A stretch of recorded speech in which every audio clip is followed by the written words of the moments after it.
입시를 묻다 피기맘. 안녕하세요. 교육 감잡고 시작하자 교감 채널의 체리쌤이에요. 오늘은 영재교육원 왜 가나요? 라는 질문에 대해 영재교육원에 가는 이유에 대해 이야기해 보려고 합니다. 제가 교육을 하다 보니까 어떤 주제든 이거 꼭 해야 하나요? 이거 왜 하나요? 라는 질문을 18번 정도는 받는 것 같은데요. 그 중에서 영재교육 관련 교육을 하거나 영재원 관련 설명회나 학부모 교육을 하다 보면 그래서 다 알겠는데 그래서 영재원 왜 꼭 가야 하나요? 그래서 왜 해야 하나요? 생기부에도 안 들어가는데 안 들어가서 필요도 없을 것 같은데 시간도 빼앗기고 힘들게 왜 하나요? 라는 질문을 정말 많이 받았어요. 맞는 말이긴 하죠. 누구나 가니까 나도 가야지가 아니라 나는 영재원에 왜 가지? 왜 가고 싶은 거지? 아니면 왜 가야 할까라는 생각을 우선적으로 하는 게 맞는 것 같아요. 본론으로 들어가서 그래서 영재교육원은 왜 갈까요? 라는 질문에 답해보자면 이전에는 하나의 수단으로서 영재교나 과고 등 특목고를 지원하는 학생들이 그곳을 가기 위한 필수 코스로 생각을 했어요. 틀린 말은 아닌데요. 이에 자료로 보면 한국개발원에서 조사한 바에 따르면 영재학교 졸업생들의 85% 이상, 여기 보이시죠? 85.3%의 학생들이 영재교육 입학하기 전에 영재교육을 이수했다라고 하고요. 그 중에서 초등학교 고학년에 시작한 게 68.6%나 된다라고 합니다. 더구나 작년을 기준으로 하면 작년 2019년을 기준으로 하면 중학교 3학년 학생은 총 45만 명 정도 된다라고 해요. 이 중에 과고 20개의 과고에서 약 1638명, 영재교는 862명을 뽑는다라고 하니 합산 2500명이 넘죠. 영재교육 같은 경우는 중학교 1학년, 2학년도 선발을 하지만 중학교 3학년에 비해서 인원이 일단 적고 중3 인원만을 비교를 해보자면 전체 중학교 3학년 학생 수의 약 1%도 되지 않은 약 상위 0.56%의 학생이 진학이 가능하다라고 해요. 그러니 여기에 가기 전에 영재교육원을 먼저 수업을 하고 1%, 2% 안에 드는지를 확인하고 가는 경우도 있고요. 그러면서 우리나라 영재교육을 살펴보면 전체 10만 명에 넘는 가까운 학생들을 선발을 하고 그 비율로 따지자면 1.83%나 선발을 하고 있어요. 비율로 따지자면 1.83밖에 되지 않는다라고 생각을 할 수 있지만 수치로 보면 약 10만 명에 가까운 학생들이 영재교육을 받고 있고요. 여기에 영재학교나 가고 영재학급수를 제외한다 하더라도 영재교육원이 차지하고 있는 인원수는 영재교나 가고를 선발하는 인원보다는 많죠. 훨씬 많죠. 그리고 그만큼 지원도 많이 하고요. 그러니 한 번쯤은 지원을 해서 나를 한번 확인할 필요가 있겠죠. 아이들은 이를 통해서 지금 내 위치를 파악할 수 있는 기준이 되기도 하고요. 그리고 꿈을 찾는 기회가 된다라고도 볼 수가 있어요. 무엇을 해야 할지, 두루두루 잘하니까 무엇을 해야 할지, 혹은 내가 관심 있어 하는 분야가 학교와 상관없는 과목이다 보니까 다양하게 접할 기회가 없는 학생들의 꿈을 찾는 기회가 되거나 넓게는 하나의 생애 설계를 위한 발판이 되기도 하는데요. 그 예로 한 사례를 들자면 제가 겪었던 사례예요. 로봇을 너무너무 좋아하는 아이가 있는데 그 친구가 그 로봇을 너무 관심도가 깊다 보니까 주제도 깊이 들어가고 회로 하나하나까지 생각을 해서 조립을 해서 친구들한테 보여줬어요. 그랬더니 친구들이 와 멋있다 라고 휘휘휘 하면서 가지고 놀다가 부러뜨리는 거야. 부서지기가 준지 몇 분도 안 돼서 1, 2분도 안 돼서 부셔버리거나 그러니 자기는 2주, 3주를 걸쳐서 그걸 만들었는데 친구가 굉장히 많이 상처도 되고 그러다 보니까 친구들과 어울리는 걸 꺼려하게 되고 점차 이제 약간의 소외 또래 친구들한테 소외당하는 그런 경우가 있었는데요. 그 친구는 이것에 대한 로봇에 대한 관심 있는 친구들과 함께 더 깊이 탐구할 수 있다면 이런 생각을 한다라면 저는 영재교육원을 가볼 것을 거기서 영재교육 수업을 받아볼 것을 권했는데요.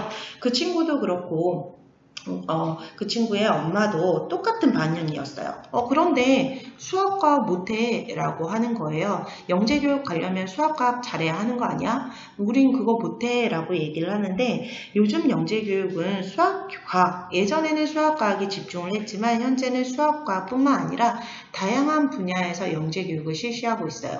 표를 보시면 아시다시피 수과학뿐만 아니라 인문사회나 외국어, 발명, 음악, 미술, 체육, 기타 등등의 여러 가지의 영재교육 분야를 진행을 하고 있는데요.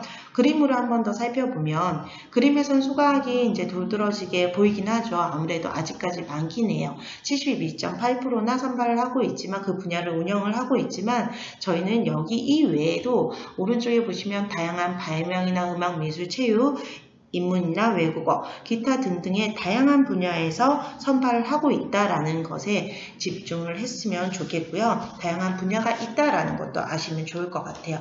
이러한 분야에서 관심 분야가 있고 그걸 좋아하는 친구가 조금 더 깊게 공부를 하고 싶다라는 이유가 있다라면 영재원에서 배우는 활동은 충분히 의미가 있는 활동이 될 거라고 생각을 합니다. 그래서 무엇보다 저는 교육적 영재원에서의 받는 교육적 효과에 집중을 할 것을 권해드리고 있는데요. 어쨌든 선발을 통해서 교육의 기회를 얻게 된 친구들은 무엇보다 첫발이긴 하지만 합격했다는 성취감과 함께 자신감을 가질 수가 있고요. 경험상 영재원에 가는 많은 아이들이 또래에 비해서 학교 교육과정을 두루두루 잘하는 아이들도 많아요. 그런데 두루두루 잘하다 보니 무엇을 해야 할지 모르거나 어느 것에 집중해야 할지 고민하는 친구들도 많았는데요. 영재원을 통해서 한 가지 분야에 심화된 내용을 아주 깊숙이 다루다 보니 정말 자신과 잘 맞는 학문인지 내가 좋아하는 건지 아니면 자신은 그냥 교과 응용력이 좋았을 뿐이었다는 것을 판단하기도 해요. 이로 인해서 무엇을 할지 고민했던 친구가 학생이 목표가 생기기도 하고요. 아니면 자신의 이제 광범위한 목표를 아주 구체적으로 찾는 계기가 되기도 하더라고요. 또 하나는 검증된 영재교육 프로그램을 통한 관심 분야의 심화학습이 가능하다는 건데요. 여러 시행착오 끝에서 검증된 영재교육 프로그램인데 초기에는 영재교육 이 프로그램이 효과가 있을지에 대해서는 미지수였어요. 그렇죠. 그런데 이미 10년, 15년 그 전에 배웠던 학생들이 현재 사회에 나가서 어떤 일을 하고 있는지 그리고 그때 받았던 교육이 어떠한 효과가 있었는지 등의 존담 연구를 통해서 그 효과가 입증됐다라고 해요. 어쨌든 그렇게 입증된 프로그램으로 현재는 수업을 하고 있고요. 그리고 다루는 주제 또한 달라요.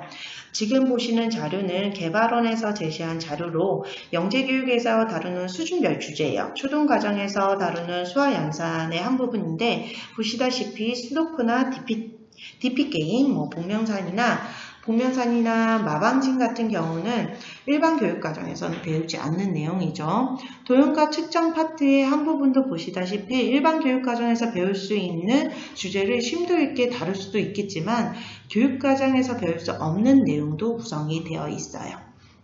이러한 주제로 다양하게 학습이 가능하고요.